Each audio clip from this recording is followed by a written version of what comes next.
ठीक बेटा, मैं प्रवेश कुमार, कृषक बाल विद्या मंदिर इंटर कॉलेज धुआपुर बाराबंकी से। आज हम कक्षा 4 में विषय विज्ञान के बारे में बात करेंगे। ठीक है, जिसमें क्लास 4 सब्जेक्ट साइंस या विज्ञान, ठीक है, जिसमें कि हमारा ये पहला वीडियो है। इकाई फर्स्ट वनस्पति जगत के बारे में बात करेंगे और आपका पहला लेसन है 4th क्लास में। ये पहला लेसन है विज्ञान में, स्थलीय एवं जलीय पौधे। ठीक है, आज हम किसके बारे में बात करेंगे? पौधों के बारे में, जो कि पृथ्वी पर पाए जाते हैं, कैसे होते हैं, कहाँ कहाँ पाए जाते हैं, उनके बारे में हम पौधों के बारे में अच्छे से पढ़ेंगे। ठीक है, तो पौधे आप देखे होंगे कि पौधे सभी जगह पाए जाते हैं, चाहे वो जल में हो या फिर थल में, सभी जगह पौधे पाए जाते हैं और पौधों का होना भी एक इम्पोर्टेंट है। ठीक, तो पौधों को कितने भागों में बांटा गया है? पौधों को 2 भागों में बांटा गया है। ठीक है, एक तो स्थलीय पौधे जो कि लैंड पे पाए जाते हैं, भूमि पर पाए जाते हैं। ठीक है, और दूसरा जलीय पौधे। स्थलीय पौधे क्या होते हैं, आइए हम देखते हैं। स्थलीय पौधे, ठीक है, क्या होते हैं? वे पौधे जो भूमि पर पाए जाते हैं। स्थलीय पौधे क्या होते हैं? वे पौधे जो भूमि पर पाए जाते हैं। ठीक है, जो भूमि पर पाए जाते हैं, ठीक, स्थलीय पौधे कहलाते हैं। कौन से पौधे कहलाते हैं? स्थलीय पौधे कहलाते हैं। ठीक ठीक, स्थलीय पौधे क्या होते हैं? ऐसे पौधे जो भूमि पर पाए जाते हैं, ठीक है, स्थलीय पौधे कहलाते हैं। और संसार में बहुत तरीके के पेड़ पौधे पाए जाते हैं। ठीक है, सभी जगह पाए जाते हैं, लेकिन जो भूमि पर ही केवल पाए जाते हैं उनको हम स्थलीय पौधे कहलाते हैं या स्थलीय पौधे कहते हैं। और दूसरा आपका क्या है? जलीय पौधे। दूसरा क्या है? जलीय पौधे। ठीक है, जैसा कि हेडिंग से ही पता चल रहा है, जलीय मतलब ऐसे पौधे जो जल में पाए जाते हैं। ऐसे पौधे जो जल में पाए जाते हैं, ठीक है, उन्हें हम क्या कहते हैं? जलीय पौधे कहते हैं। ठीक, अब जो स्थलीय पौधे होते हैं जो स्थल पर पाए जाते हैं, ठीक है, उनके बारे में हम बात करते हैं। ठीक, स्थलीय पौधे क्या हैं? स्थलीय पौधों की 2 कैटेगरी होती है। एक तो होते हैं पहाड़ी प्रदेशीय पौधे और दूसरा होता है उष्ण एवं आर्द्र स्थलीय पौधे। अब हम सबसे पहले पढ़ेंगे पहाड़ी प्रदेशीय पौधों के बारे में। कौन से पौधे? पहाड़ी, ठीक है, प्रदेशीय और पौधे। ठीक, जैसा कि हेडिंग से ही पता चल रहा है, ठीक है, हेडिंग से ही पता चल रहा है कि जो पहाड़ी प्रदेशीय पौधे हैं, ठीक है, ऐसे पौधे, ठीक है, जो पहाड़ी प्रदेशों में पाए जाते हैं या पहाड़ी क्षेत्रों में पाए जाते हैं, उन्हें हम पहाड़ी प्रदेशीय पौधे कहते हैं। ठीक, इस हेडिंग से ही हम सीखेंगे। पहाड़ी मीन्स पहाड़ पर, ठीक है, प्रदेशीय मीन्स प्रदेश और पौधे मीन्स पौधे। ऐसे पौधे जो पहाड़ी प्रदेशीय क्षेत्रों में पाए जाते हैं उन्हें हम पहाड़ी प्रदेशीय पौधे कहते हैं। ठीक, दूसरा क्या है? उष्ण एवं आर्द्र स्थलीय पौधे। ऐसे पौधे जहां पर आर्द्रता होती है या आर्द्रता की कमी या जो है उष्ण है, जैसे रेगिस्तान हो गया, ठीक है, ऐसी जगहों पर जहां पर पानी की कमी होती है, वहां पर ऐसे पौधे उगते हैं जिन्हें हम उष्ण एवं आर्द्र स्थलीय पौधे कहते हैं। तो सबसे पहले हम पहाड़ी प्रदेशीय पौधे के बारे में बात करते हैं। ठीक, पहाड़ी प्रदेशों में और मैदानी जो भागों में जो पेड़ पाए जाते हैं उनमें अंतर होता है। ठीक है, जो पहाड़ी प्रदेशीय होते हैं यहाँ पर बर्फबारी होती रहती है, बर्फ गिरती रहती है, तो वहां पर ऐसे पौधे उगते हैं जो अपने आप को जो है बर्फ के अनुकूल कर लेते हैं। ठीक है, मतलब अगर बर्फ गिरती भी है उनके ऊपर तो कोई इफेक्ट नहीं पड़ता है, कोई प्रभाव नहीं पड़ता है। ऐसे पौधे जो क्या होते हैं? शंक्वाकार होते हैं।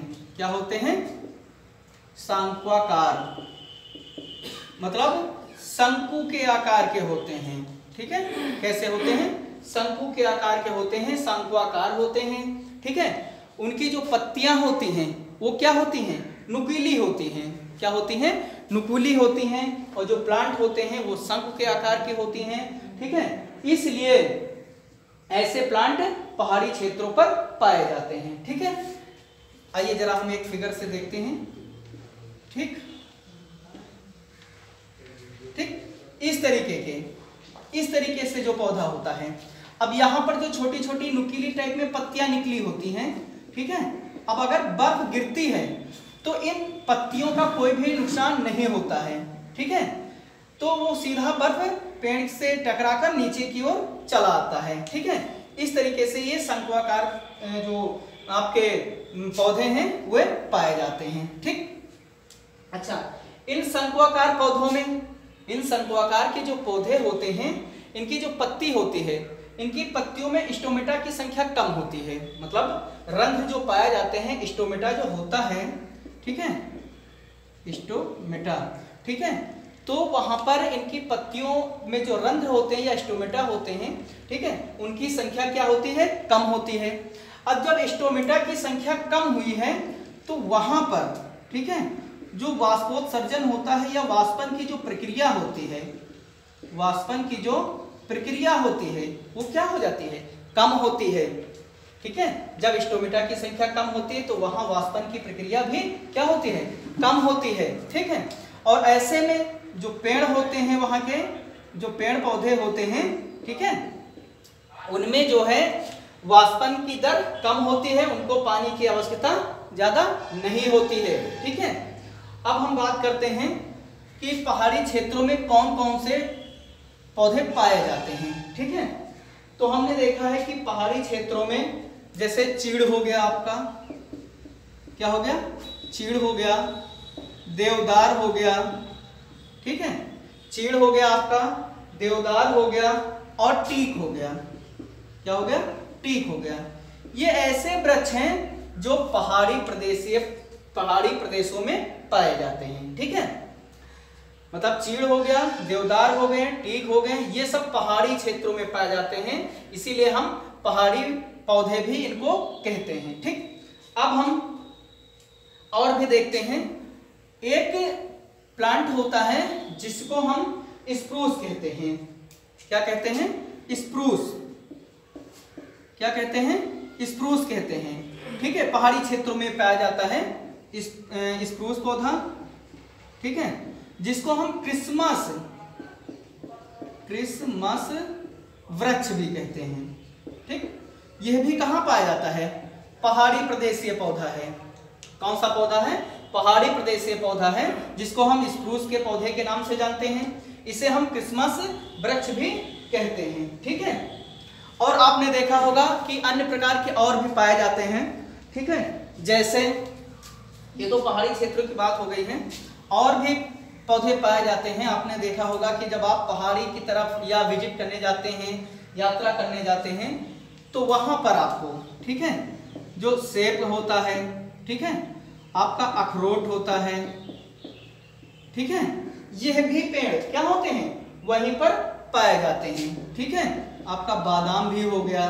ठीक, तो सेब है, अखरोट है, बादाम है, यह भी जो प्लांट होते हैं वो कहाँ पाए जाते हैं, पहाड़ी क्षेत्रों में पाए जाते हैं। कहाँ पाए जाते हैं, पहाड़ी क्षेत्रों में पाए जाते हैं। ठीक है, अब हम देखते हैं, आप सभी लोग चाय पीते हैं। ठीक है, तो जो चाय की खेती होती है, चाय की जो खेती होती है वो आपने देखा होगा अपने मैदानी भागों में नहीं होती है। ठीक है, अपने मैदानी भागों में चाय की खेती नहीं होती है। ये कहाँ होती है, ये भी जो पहाड़ी होती हैं, क्या होती हैं, पहाड़ी होती हैं, और उनकी जो ढलान होती है, ठीक है, जो ढलान होती है, जो पहाड़ी ढलान होती है, ठीक है, वहां पर सीढ़ीदार नुमा खेत बनाकर चाय की खेती वहां पर की जाती है। ठीक है, तो चाय की भी खेती कहाँ की जाती है, पहाड़ी प्रदेशीय क्षेत्रों में की जाती है। सेब, अखरोट, बादाम भी कहाँ पाए जाते हैं, ये पहाड़ी प्रदेशीय क्षेत्रों में पाए जाते हैं। और जो शंक्वाकार पौधे होते हैं, चीड़ हो गया, देवदार हो गया, ये भी कहाँ पाए जाते हैं, पहाड़ी क्षेत्रों में पाए जाते हैं। ठीक है, तो ये हम बात कर चुके हैं पहाड़ी क्षेत्रीय पादप या पौधे। ठीक, अब हम दूसरे हेडिंग की बात करते हैं। ठीक है, दूसरी हेडिंग क्या है आपकी, उष्ण एवं आर्द्र स्थलीय। ठीक है, क्या है, उष्ण एवं आर्द्र स्थलीय पौधे। ठीक, अब हम बात करते हैं कि ये जो मरुस्थल होते हैं, ठीक है, क्या होते हैं, मरुस्थल और रेगिस्तान। क्या होते हैं? मरुस्थल और रेगिस्तान। ठीक है, यहाँ पर पानी की कमी होती है।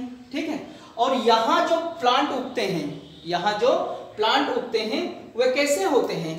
कांटेदार होते हैं। कैसे होते हैं? कांटेदार होते हैं। ठीक, कैसे होते हैं? कांटेदार होते हैं। कांटेदार क्यों होते हैं?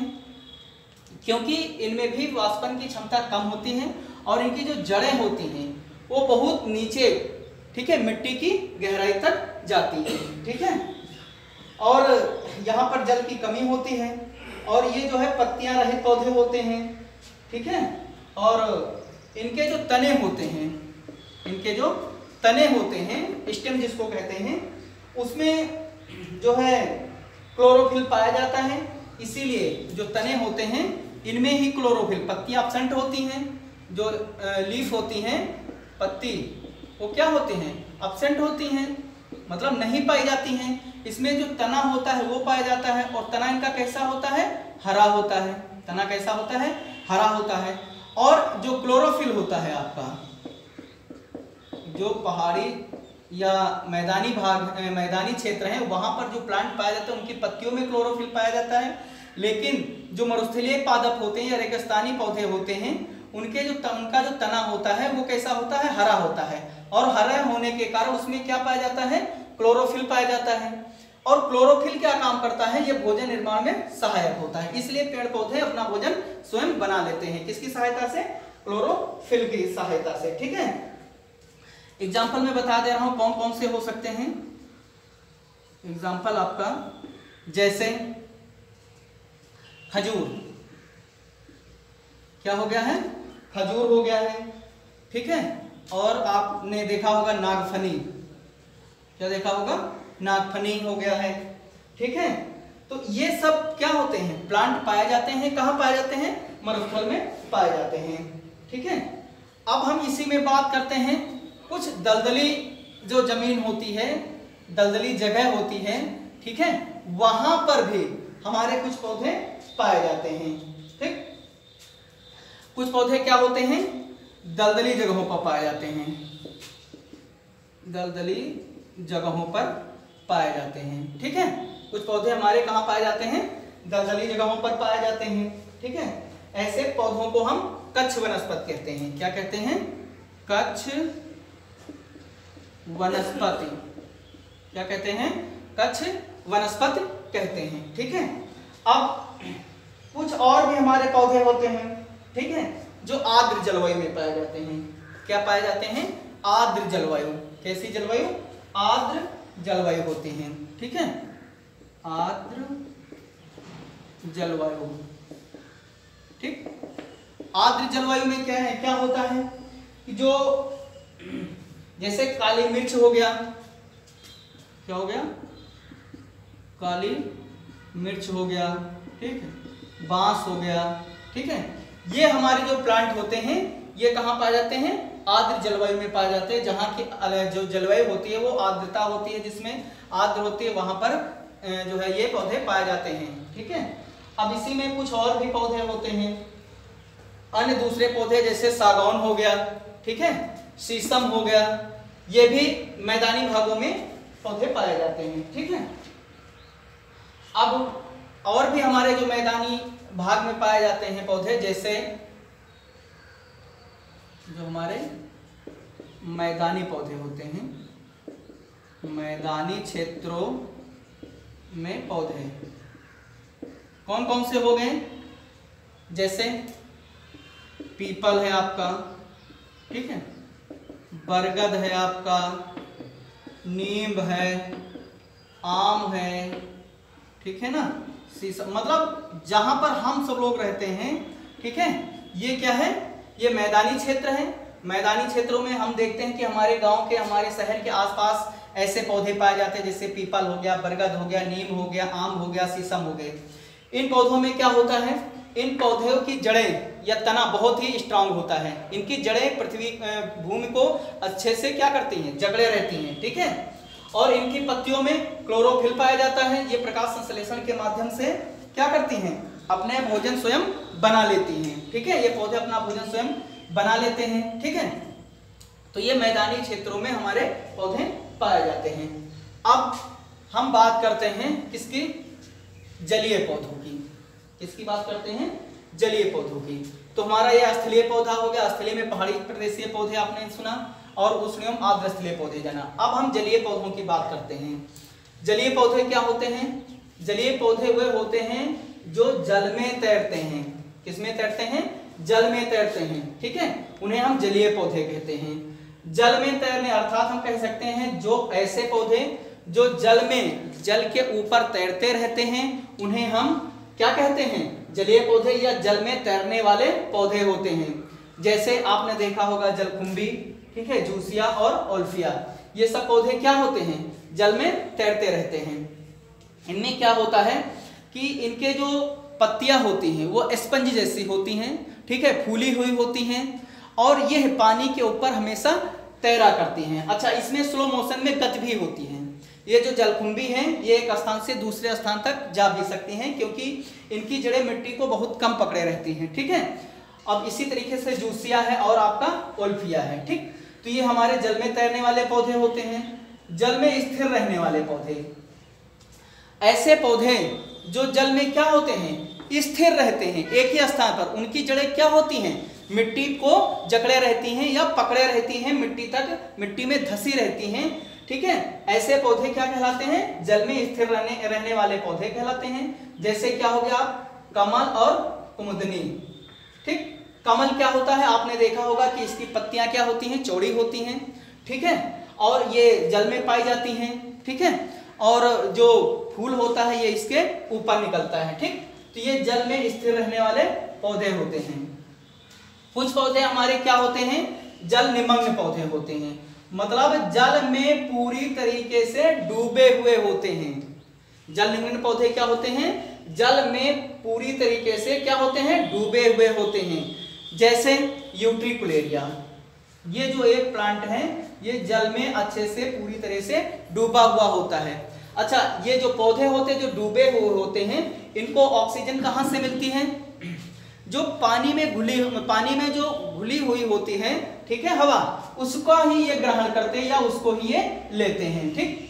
ये ज्यादा बड़े नहीं होते हैं, इनकी पत्तियां बहुत छोटी होती हैं, ठीक है, जिससे छोटी इसलिए होती हैं कि जो पानी का बहाव होता है, ठीक है, जो पानी का बहाव होता है तो ये प्लांट की पत्तियों को डिस्टर्ब नहीं करता है और पानी आसानी से निकल जाता है, ठीक। तो इस तरीके के जो पौधे होते हैं वो जल निमग्न पौधे होते हैं, मतलब पूर्णतया पानी में डूबे हुए होते हैं, जिसको हम यूट्रिकुलेरिया कहते हैं। ये एक आपका एग्जाम्पल है। अच्छा, आपने सुना, आपने पढ़ा कि ये जलीय और स्थलीय दोनों प्रकार के पौधे हो गए। अब हमारे यहाँ कुछ अन्य प्रकार के पौधे पाए जाते हैं, मतलब दूसरे टाइप के पौधे पाए जाते हैं, ठीक है। सबसे पहले हम देखते हैं परजीवी वाले पौधे, मतलब जिस प्रकार से जीव जंतु भी एक दूसरे पर आश्रित होते हैं, उसी तरीके से जो परजीवी जो पौधे होते हैं वह भी दूसरे पर क्या होते हैं, आश्रित होते हैं।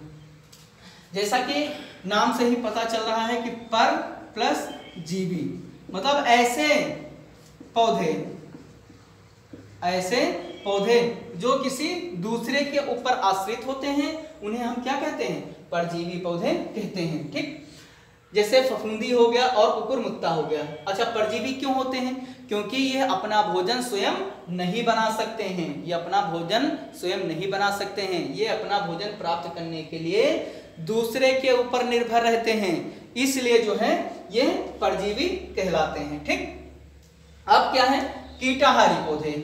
क्या है ये, कीटाहारी पौधे, ठीक, मतलब ऐसे पौधे जो किसका, कीटों का भक्षण करता है। ऐसे पौधे जो कीटों का भक्षण करता है वह कीटाहारी पौधा कहलाता है, ठीक है। इसमें जो कीटाहारी जो पौधे होते हैं वे क्या होते हैं, बहुत ही खूबसूरत होते हैं। क्या होते हैं, बहुत ही खूबसूरत होते हैं, आकर्षक होते हैं, ठीक है, और क्या होते हैं, रंगीन होते हैं, ठीक है। इस कारण यहाँ पर इस पौधे के पास जो भी जीव जंतु जाता है, ये पौधे क्या करते हैं, उसको पकड़ लेते हैं, उसको जकड़ लेते हैं। ये जो जैसे घटपर्णी हो गया आपका और ड्रोसेरा हो गया, ये हमारी कीटाहारी पौधे, ये क्या काम करते हैं, जीव जंतुओं को, कीड़े मकोड़ों को खाते हैं और नाइट्रोजन की कमी को पूरा करते हैं। ठीक है, इन्हें हम, और ये बहुत ही आकर्षक होते हैं और बहुत ही रंगीन होते हैं, जिससे इस आकर्षक और रंगीन इसलिए होते हैं क्योंकि कीट पतंगे इनकी तरफ क्या हो, आकर्षित हों। ठीक है, आकर्षित हो, जिससे कि ये इनके ऊपर जैसे कीट पतंग बैठते हैं बस तुरंत ये उसको पकड़ लेते हैं और इनके अंदर एक गैस्ट्रिक जूस पाया जाता है, कीड़ा उसी के अंदर क्या हो जाता है, मर जाता है। ठीक है, इसे हम कीटाहारी प्लांट कहते हैं, पौधे कहते हैं। कुछ पौधे और भी होते हैं जिनको हम अधिपादक कहते हैं। क्या कहते हैं, अधिपादक। ठीक, अधिपादक पौधे क्या होते हैं, इसमें एग्जांपल दिया हुआ है, जैसे अमरबेल। आपने देखा होगा कि बहुत बड़ा अगर प्लांट है, कोई भी प्लांट होता है तो उसके ऊपर एक बॉड़ की नुमा, ठीक है ना, एक पतली जो है बॉड़ की नुमा हल्की सी पीली कलर की, इसी के ऊपर क्या होती है, किसी अन्य पौधे पर लिपटी हुई पाई जाती है, जिसे ही हम क्या कहते हैं, अमरबेल कहते हैं। ठीक है, इसमें भी दो जड़ें पाई जाती हैं। एक जड़ जो होती है वो स्पंज के आकार की हवा में पाई जाती है। ठीक है, दूसरी जो जड़ होती है वो जिस प्लांट पर ये उगता है उसके जो छाल होती है उसके अंदर जाके वहां से खनिज पदार्थ प्राप्त करता है। इसको हम अधिपादक कहते हैं या अधिपादक प्लांट कहते हैं, जिसे अमरबेल। ठीक, अब कुछ और पाया जाता है जो घास परिवार के सदस्य होते हैं। कौन से सदस्य होते हैं, घास के परिवार के सदस्य होते हैं, जो हमारे लिए भोजन के रूप में उपयोग आते हैं। ठीक है, जो घास परिवार के हैं ये हमारे लिए भोजन के रूप में उपयोग आते हैं, जैसे गेहूं हो गया, धान हो गया, बाजरा हो गया, मक्का हो गया, ये घास परिवार के ही सदस्य हैं। ठीक है, लेकिन इनका उपयोग हम अपने भोजन के रूप में करते हैं। ठीक है, तो इस प्रकार से बेटा ये वनस्पति जगत के पौधों और जलीय और स्थलीय पौधों के बारे में बात करेंगे। ठीक है, हम दूसरा वीडियो नेक्स्ट डे बनाएंगे जिसमें कि हम सेकंड लेसन को आपको डिस्क्राइब करेंगे, पढ़ाएंगे। ठीक, धन्यवाद।